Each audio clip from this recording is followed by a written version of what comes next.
अस्सलामुअलैकुम दोस्तों,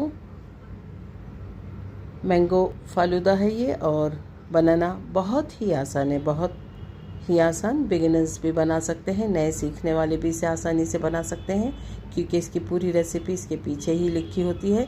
बस फ़र्क इस चीज़ से पड़ता है कि हम इसे कैसे डेकोरेटेड करके सर्व करते हैं। आधा लीटर दूध लेना है और तमाम मिक्सचर को इसमें डाल लेना है। शक्कर डालने की ज़रूरत नहीं है, इसमें शामिल है। बस इसे धीमी आंच पर उस वक्त तक पकाना है जब तक कि इसके अंदर की सेवइयाँ और ये चिया सीड अच्छे से पककर फूल ना जाए और गल ना जाए। शक्कर इसमें घुल जानी चाहिए। अगर आप चाहते हैं कि इसमें शक्कर ऐड करें तो आप कर सकते हैं, लेकिन सिर्फ उस वक्त के लिए जब आप इसमें कोई फल शामिल करने वाले हैं और वो फ्रूट्स जो हैं फीके हों तो। लेकिन हम इसे मैंगो आइसक्रीम के साथ सर्व करने वाले हैं तो वो मीठी ही होगी, इसलिए हमने इसमें एक्स्ट्रा शक्कर वगैरह कुछ भी नहीं डाली है।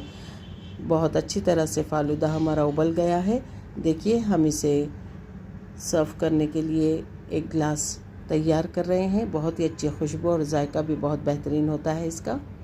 आप भी इसे एक बार ज़रूर बनाएं, एक बार ज़रूर ट्राई कीजिए।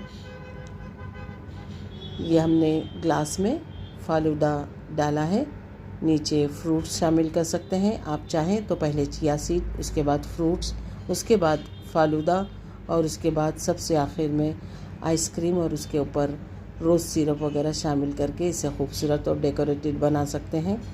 ये हमने भी एक छोटी सी कोशिश की है। उम्मीद है आप इसे पसंद करेंगे, इसे बनाएंगे, इसका जायका लेंगे।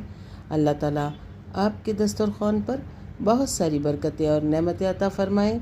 अगर आपको ये रेसिपी पसंद आती है तो लाइक कीजिए, कमेंट्स दीजिए, शेयर कीजिए और इस मुबारक महीने के प्यारे से दिनों में आपकी दुआओं में याद रखिए।